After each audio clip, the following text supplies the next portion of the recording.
SER Podcast. En la cadena SER, La Hora Extra, con Raquel García. Decía Nietzsche que quien no baila está fuera de la realidad. El filósofo alemán, uno de los más influyentes del pensamiento contemporáneo, padre del nihilismo, que mató a Dios y puso en cuestión la fe y los valores tradicionales, inspiró a Oliver Lasse en Sirat, esa celebración de la danza como máxima expresión del ser humano y de su libre albedrío, como forma de rebeldía y de búsqueda del yo.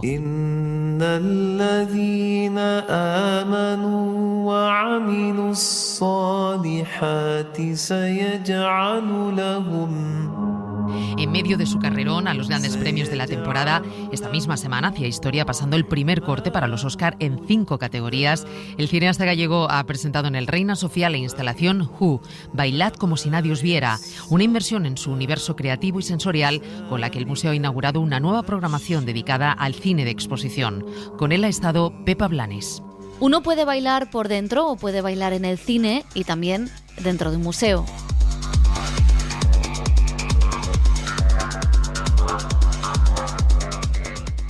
Bailad como si nadie os viera es una extensión de cosas que Oliver Lasse exploró en Sirat y que, como en la película, ha contado con la ayuda del músico Candin Rai para este trasvase artístico que expone en un nuevo espacio del Reina Sofía. No es la primera vez que entra en el museo, el Templo del Arte. Sí, el museo te ofrece cosas que el cine no. Todas las artes tienen sus limitaciones. O sea, yo creo que como cineasta tengo algo de escultor o de pintor, ¿no? O sea, trabajo la imagen, las imágenes y el sonido de una manera muy escultórica, muy matérica, muy estructural, ¿no? Ese espacio es una nueva sala, Espacio 1, que el museo va a dedicar a proyectos ligados con el audiovisual. Es la que ha escogido Hu, título de una instalación, que es una palabra árabe que remite al sonido primigenio, al hálito divino, y el subtítulo de la pieza, Bailad como si nadie os viera, proviene de un verso de Rumi, un místico y erudito persa cuya obra ha inspirado a Lasse para el guión de Sirat. Con mi trabajo intento estimular esas sensibilidades que tiene el cuerpo, que entiende cosas a través de la sensación.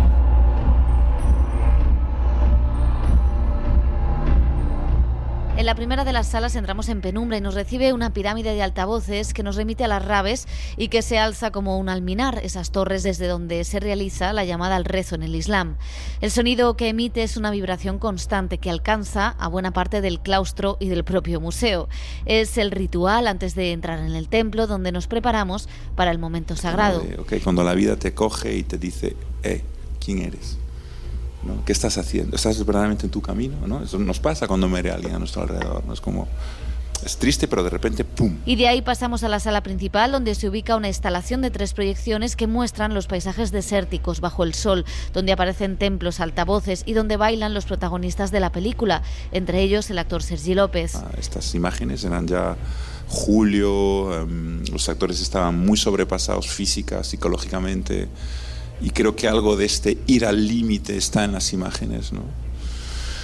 Y luego las he mezclado, he tenido la posibilidad de mezclar con unas imágenes que filmé en Irán hace 10 años. La imagen y el sonido van intensificando su ritmo en una instalación que está muy lejos de ser narrativa, que dura 18 minutos, pero que el espectador puede entrar, salir e incluso bailar en la propia sala, donde también se puede alcanzar el éxtasis, una experiencia física, sensorial, que apunta a un intento de volver a reencantar el mundo. Como persona y como artista quiero reencantar el mundo, o recordarme y recordarnos que vivimos en un mundo habitado, mágico, misterioso, etc. La colaboración con el museo estaba pensada mucho antes de saber el éxito que iba a tener Sirat, y justo la inauguración coincidió con el día en que la Academia de Hollywood dio a conocer la primera criba de películas finalistas a los Oscar en varias categorías. Estamos hackeando un poco el sistema, pero el propio sistema lo agradece, ¿eh? Y efectivamente nosotros, Sirat, pues es una película, pues eso que... O sea, cuando tú ves Sirat, te mueres. Entonces, obviamente es una película, hay gente que no tiene ganas de morir, hay gente a la que le violenta eso, yo lo entiendo perfectamente, ¿no? O sea, yo creo que es sano el viaje al que te invita Siraj, pero hay gente que no tiene ganas de hacer. Una película que genera debate, división, que no deja indiferentes, como esta exploración del baile que nos proponen el Reina Sofía, de lo sagrado y de la muerte, muy presente en toda la obra de Lasse, pero también la idea de abrazar la vulnerabilidad arropándose por las imágenes y la música, donde más allá del tecno se pueden hasta escuchar ligeros cantos gregorianos. Un estado de conciencia, quizá la mejor forma de conocimiento del ser humano. Así es como entiende la danza Muriel Romero, directora de la Compañía Nacional, que acaba de estrenar, en medio de las tensiones con sus bailarines por las malas condiciones laborales, su nuevo espectáculo. Lleva por título Números y reúne coreografías de 3 referentes como Balanchine, Forsyth y Godani. 3 piezas que llevan la danza a su máxima expresión, mezclando lo racional y lo corporal, lo intangible y lo intuitivo. 3 formas de entender el impulso creativo. Esta combinación de 3 coreógrafos son 3 coreógrafos, como has dicho, de referencia en la historia de la danza, que tienen una cronología estilística coreográfica, con un pensamiento coreográfico muy detallado, ¿no? A lo largo de la historia. Empezamos con Jos Balanchine, que fue un ruso que emigró a Estados Unidos y que creó toda una escuela, y que él decía que la arquitectura es danza en movimiento. Era un gran músico, tenía un gran conocimiento de la música, y cuando ves bailar, cuando ves sus piezas, ves bailar una partitura muy clara, ¿no? Luego tenemos a William Forsyth, también uno de los grandes del siglo XX. O sea, con Jos Balanchine nos vamos al neoclásico, ¿no? Es como que los 3 parten de un lenguaje de ballet académico, pero cada uno lo ha ido desarrollando a lo largo de la historia de diferentes maneras. Luego ya William Forsyth lo que hace es revolucionar ese lenguaje clásico y cómo le da otro sentido, otra dimensión, relacionándolo con el espacio, con la geometría, con los vértices, le da la vuelta. Y luego Jacopo Godani, que es un sucesor, que tenemos la obra con la música de Gaspar Lanuit, conmemorando a Ravel, los 150 años del nacimiento de Ravel. Y ya Godani lo lleva a podríamos decir, un expresionismo ahí, es todo un impulso vital. Y bueno, el título de esta obra le hemos querido dar Números, que cuando lo leen visualmente podemos dividir esta palabra en 2 significados: num, de numen, de espíritu, de ese factor poético del artista, de lo intangible, de lo intuitivo, a eros, ¿no? El ser deseante, el impulso creativo vital que tenemos los artistas, ¿no? Y esa combinación es la que conforman el acto creativo en cualquier proceso creativo de danza y en este caso los 3 coreógrafos trabajan mucho parece como racional, con permutaciones matemáticas, con repeticiones, con un pensamiento coreográfico muy muy racional, como el orden como principio, pero como a la vez encarnando este orden lógico con sus cuerpos.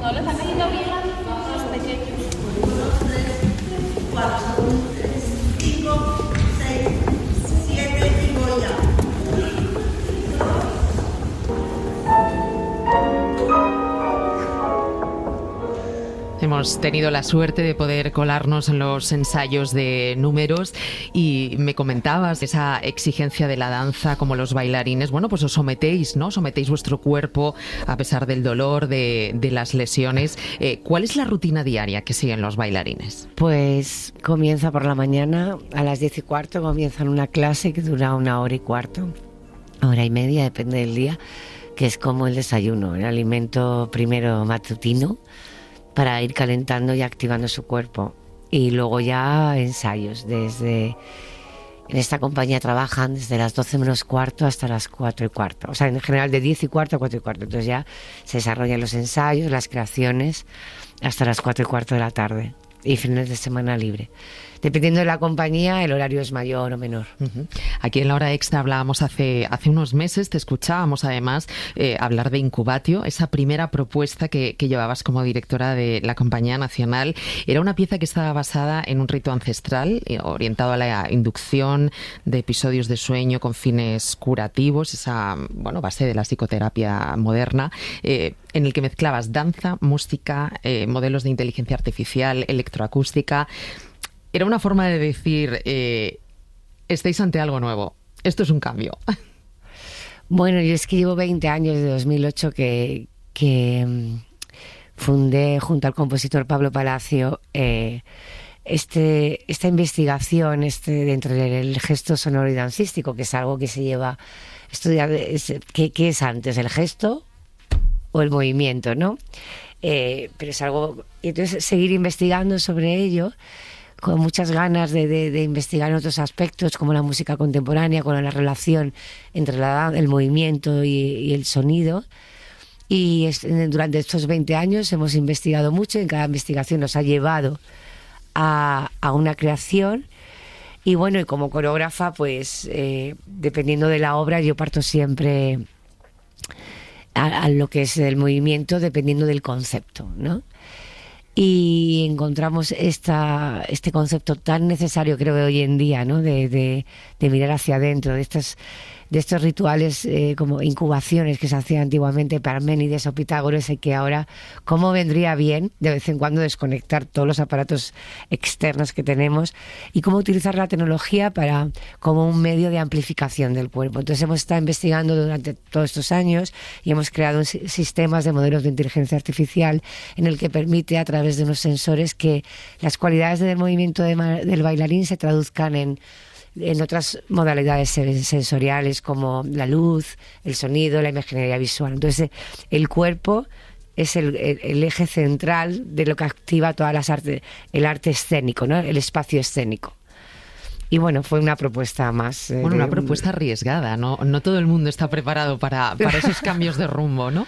Bueno, no sé, llevo 20 años investigando sobre estas relaciones y trabajando de una forma muy interdisciplinaridad. O sea, la danza es un trabajo muy en equipo, de colaboración.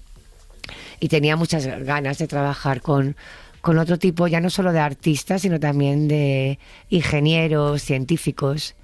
En cierta manera, creo que el arte en el siglo XXI se da en la mano un poquito la ciencia y el arte. Y tenía ganas de cómo llevar, o sea, siempre la música, el bailarín ha sido la música, cómo crear instrumentos y fórmulas y tecnología, que haga que el cuerpo cree música. Y en eso ha sido, junto a Pablo Palacio, 20 años de investigación.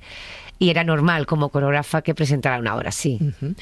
A pesar de ciertas suspicacias iniciales, no sé qué respuesta estás encontrando. Bueno, pues ahora es que estoy haciendo el proyecto que presenté en el concurso. Ahora el público, en este próximo estreno, el pasado septiembre estrenamos una obra completamente clásica de Marius Petipa, Paquita y Raimonda.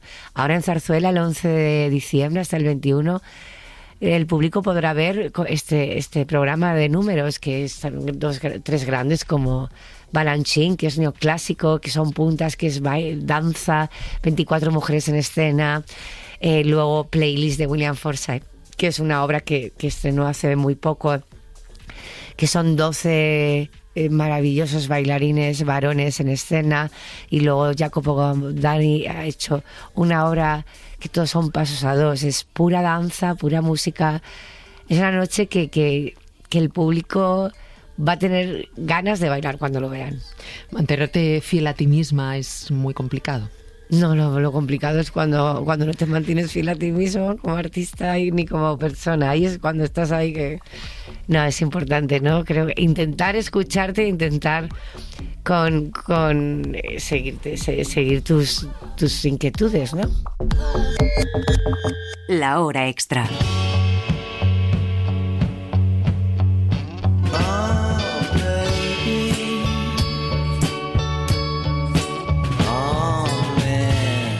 Miriam Reyes, gracias por acompañarnos en La Hora Extra. Gracias a ti, Raquel.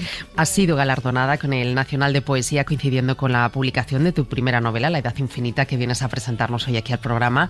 ¿Por qué ese salto a la novela? Pues es una cosa que, a ver, yo me considero poeta y llevo escribiendo poesía desde siempre, pero mi primer libro ya se publicó en el año 2001. Sin embargo, la novela es algo que siempre había estado ahí, ¿no? Desde pequeña, desde mucho antes. Lo que pasa es que yo encontré como que mi manera de ver el mundo encajaba más con el lenguaje de la poesía. Y no sé cómo esto sucedió de alguna manera. Ha sido un proceso muy lento, y es una cosa que yo a lo largo de los años he vuelto, he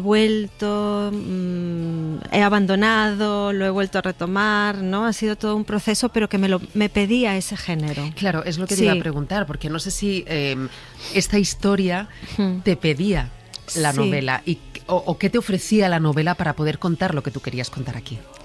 Sí, hay un punto en el que, a ver, yo creo que tanto en la novela como en un libro de poemas también sucede que creo que puede caber todo, que depende un poco cómo lo enfoques y lo abierta que seas a la hora de entender el género. Pero quizás me parecía que la novela me daba ese largo aliento que necesitaba. Y es cierto que algunos de los temas que se tratan en el libro los había tratado puntualmente en poemas de libros anteriores, ¿no? Pero de forma muy puntual. No me había concentrado en ellos como hago en esta novela. La Edad Infinita cuenta la historia de una niña, al igual que tú, que se va a vivir a Venezuela cuando cumple 8 años. Es una novela de iniciación que toca muchos temas, como estabas diciendo, ¿no? Bueno, está la cuestión de la identidad, está la familia, la memoria, las violencias que sufre la mujer. La novela está contada por esa niña, pero ya de adulta, dirigiéndose a ese yo de la infancia. No sé si te costó mucho encontrar la voz de la protagonista.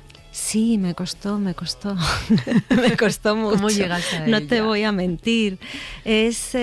Hay un poco de proceso de ensayo y error, ¿no? En un principio todo era en un presente, ¿no? Como si fuera esa niña todo el tiempo hablando en presente, una primera persona en presente. Pero me parecía que no funcionaba, luego pasé todo a tercera persona, luego al final llegué a este equilibrio entre ambas, ¿no? Para mí el personaje que necesitaba para acabar de cohesionar la estructura era esta narradora adulta, ¿no? Esta narradora adulta que oscila entre la voz / mirada de la niña y la suya, ¿no? Entonces hay todo el tiempo una oscilación entre ambas voces y ambos tiempos, ¿no? Entre ese tiempo presente no definido y esos tiempos pasados del marco temporal que cubre la novela. Dice la niña al llegar a Venezuela que necesita escribir su historia, no porque se sienta sola, sino porque se siente vacía. Esta novela nace de la necesidad de saldar una deuda. Miriam, ¿es una deuda contigo misma? Sí, creo que algo de eso tiene. No lo había pensado así o no me lo había puesto así en palabras, pero sí, yo creo que hay una deuda conmigo misma y luego también con el país. Digamos que son dos deudas, ¿no? El libro yo creo que tiene toda una parte muy concentrada en esa niña y luego otra parte, bueno, que están entrelazadas, ¿no? Otra parte muy concentrada en qué es lo que le pasó al país. O sea, es un intento de ver qué le pasó a la niña y qué le pasó al país para llegar al punto al que ha llegado, ¿no? La construcción de la identidad, como estábamos comentando, bueno, atraviesa todo el relato. Esa sensación de no llegar a ser de ningún lugar, ni del que vienes ni al que llegas, esa idea de continuidad que se quiebra, de ser extranjero en todas partes. Hablas de Venezuela, hablabas ahora del país, hablas de Venezuela como cárcel, pero también a la vez como tu hábitat favorito. Hablas de Venezuela como tu isla del tesoro, como tu sala de fiestas. ¿Qué es para ti Venezuela, Miriam? ¿Cuándo conseguiste identificarte con el país? Bueno, en mí, como en la niña, ¿no? Se da este proceso que en el momento, mientras lo estás viviendo, no lo sabes, ¿no? Pero es un proceso, yo creo que ocurre en un plano inconsciente y es un proceso psicológico en el cual te vas haciendo de un sitio, ¿no? Sobre todo cuando llegas muy pequeña, como fue mi caso, ¿no? Y sobre todo cuando, pues por cuestiones, circunstancias, yo me identificaba más o decidí, para no sufrir por lo perdido, decidí borrar ese país del que venía, ¿no? Fue un poco, yo creo, desde ahora, ¿no? Desde el tiempo presente yo lo identifico así, como que fue un proceso que hice para no sufrir, ¿no? Entonces borré ese país del que venía para olvidarme de lo perdido y me concentré en pertenecer, ¿no? Ahí hay una equivalencia, ¿no? Con lo que cuento en la novela. Pero luego darme cuenta, o sea, el país ha ido significando, Venezuela ha ido significando diferentes cosas para mí, como bien has dicho ahora. Y desde el momento de la escritura, yo creo que es ese paraíso perdido del que hablo, ¿no? Que eso es lo que es ahora. Es un lugar en el tiempo. Ya no es un lugar geográfico. Hablamos ahora de una historia de fantasmas, de madres que no quieren a sus hijos, de hijos que quieren pasar desapercibidos, de oscuros personajes, de risas, pero también de melancolía. El escritor Guillermo Alonso nos ha sorprendido con su tercera novela, El efecto deseado, picaresca del siglo XXI, que tiene como protagonista a Gaspar, un huérfano de 19 años criado por una madre sola en la habitación de un sórdido hotel y que intenta buscarse la vida como puede, en un viaje vital que le va a llevar del Madrid más decadente a una isla perdida del Mediterráneo. Es un reportaje de Antonio Nuño.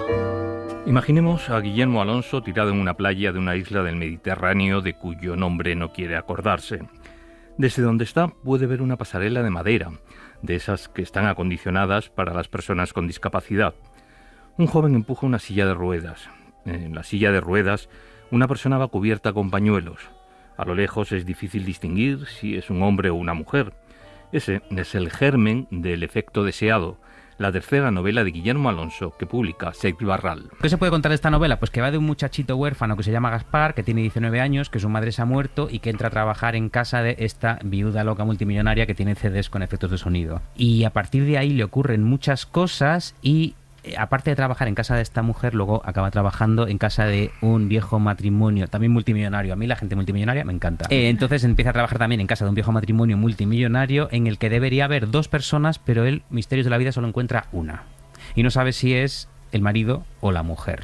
Ya por las páginas de Vivan los hombres cabales y Muestras privadas de afecto, sus anteriores novelas, circulaban algunos personajes próximos a lo mágico o a lo exotérico. ¿Por qué esa afición de Guillermo Alonso por los fantasmas?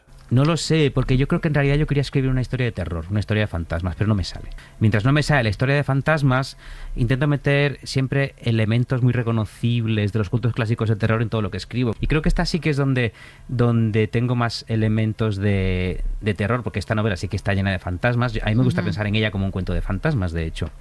Pero luego hay, pues yo qué sé, hay una criatura que hace las veces como de monstruo y una mansión que hace las veces de castillo encantado, y esta orden que recibe el protagonista de no hacer ninguna pregunta en esta casa misteriosa en la que va a parar. O sea, yo quiero escribir una novela de terror, pero por ahora no me sale, con lo cual lo que me sale es una especie de comedia dramática con algún fantasmita de por medio. Soy experto en ser invisible. No me supone ningún esfuerzo, lo agradezco. Solo, invisible, es mi manera favorita de estar. Así se presenta a Gaspar a las personas con las que pretende trabajar. ¿Por qué intenta pasar desapercibido, ser invisible buena parte de su vida, de esos pocos años que tiene? ¿Por qué? Bueno, supongo que porque es muy fácil que un protagonista sea de algún modo un trasunto de su autor, y yo soy una persona que siempre está mejor como allí mirando desde una esquina, escondido y mirando a ver qué pasa.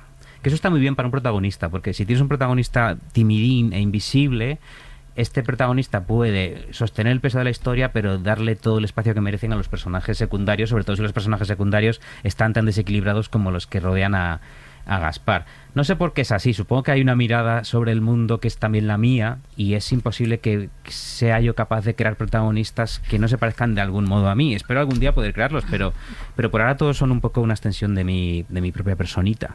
La relación con su madre marca la relación que Gaspar tiene con el mundo. Todo lo que vive el adolescente pasa en el hotel y tiene a la madre como protagonista de una forma u otra. Me interesan mucho las madres incapaces de querer a sus hijos, que yo creo que es una cosa que está ocurriendo mientras hablamos, que hay un montón de madres ahí fuera que no quieren a sus hijos y no sabes muy bien tú qué hacer con eso, ¿no? Y sobre todo me preguntaba yo qué puede hacer el hijo con eso. Si el hijo puede responder con odio o puede responder intentando comprenderla y diciendo, bueno, aunque tú no me quieras a mí, que te puedo entender porque te ha salido un fistro de hijo, yo voy a intentar quererte a ti, voy a intentar tener amor suficiente para los dos. Hay quien ha querido enmarcar el efecto deseado en la línea de la novela picaresca que tanto y tan bien se ha dado en nuestra literatura. Pues puede ser, supongo que porque el protagonista es un perdedor, paradójicamente, sin nada que perder, y que entonces se lanza al mundo a ver qué le ofrece el mundo. Así que lo empujan al mundo y él no pone resistencia, lo cual en realidad es una posición muy cómoda. A mí me gustaría que me empujaran todo el rato. En la faja de presentación de la novela nos cuentan, te partes de risa hasta que empiezas a llorar. Guillermo Alonso no parece estar muy de acuerdo con la literalidad de esa afirmación, pero tendrán que ser los lectores del efecto deseado, publicado por Seix Barral, quienes lo decidan. Fue fundador del grupo El Paso, heredero de la vanguardia escultórica de la primera mitad del siglo XX y uno de los grandes renovadores de los lenguajes plásticos durante la posguerra. Este 2025 se han cumplido 100 años del nacimiento de Martín Chirino. La Fundación de Arte y Pensamiento, que lleva su nombre en Las Palmas de Gran Canaria, lo ha celebrado con una decena de exposiciones y alguna aún puede verse, como la que hasta el 11 de enero le dedica el Círculo de Bellas Artes de Madrid, institución que presidió en los años 80, o la que está hasta el día 12 en la Sala Martín Chirino de San Sebastián de los Reyes con su obra gráfica. Pero viajemos a su fundación, en Canarias. Por allí ha paseado Carlos Córdoba. Si la vida tuviera banda sonora, la de Martín Chirino sonaría a yunques y tenazas forjando el hierro. Su padre, jefe de talleres en los astilleros del Puerto de la Luz de Gran Canaria, fue quien le animó a aprender el duro oficio de la construcción de barcos, sin sospechar que su hijo convertiría su relación con el hierro en un lenguaje artístico propio, creado a base de moldear, cortar y calentar el metal, como le enseñaron los herreros de Castilla cuando se trasladó a la península. Yo sabía que el hierro caliente parecía que fluía de mis manos y obedecía aquello que yo quería. Esa fue, por último, mi gran experiencia. Paseando por la fundación descubrimos hoy la huella de sus estudios en Italia, de su paso por la Escuela de Bellas Artes de Londres, donde conoció la escultura contemporánea de Henry Moore o Barbara Hepworth, y la de los artistas españoles junto a quienes en 1957 fundó El Paso, Saura, Millares o Canogar. 3 años después, el MoMA de Nueva York escogió 4 de sus obras para una exposición colectiva, entre ellas El viento, en la que aparece su tema más recurrente, la espiral. Y veía como el viento levantaba la arena en espirales. Y a mí siempre me parecía que eran sólidas, las miraba como algo que emergía de mi alrededor. Junto a su director Jesús María Castaño paseamos por la fundación, en el Castillo de la Luz, la fortificación más antigua de la provincia, monumento histórico actualizado por los arquitectos Nieto y Sobejano, en una delicada intervención de piedra caliza, hormigón y acero cortén. En las obras de Chirino conviven el arte abstracto y conceptual, con elementos de la iconografía cristiana o del arte africano, fruto de sus viajes por Marruecos o Senegal, y en muchas de ellas se repite ese mismo símbolo. ¿La espiral de dónde sale? Pues bueno, la espiral es un símbolo latente en la naturaleza, como podemos ver en esa caracola incrustada en las galaxias, pero Martín Chirino la observaba en el Museo Canario y en las visitas a las cuevas de los aborígenes canarios. Ellos utilizaban una especie de pintaderas, que son unos símbolos con los que se marcaban, se tatuaban, que era para diferenciar entre clanes, ¿no? Entre familias, ¿no? Entonces Martín Chirino cogió ese símbolo y lo que hizo fue sacarlo a la tercera dimensión a través de todas estas esculturas. Chirino convirtió el hierro en el metal conductor de una obra poética, capaz de expresar lo máximo con la mínima materia.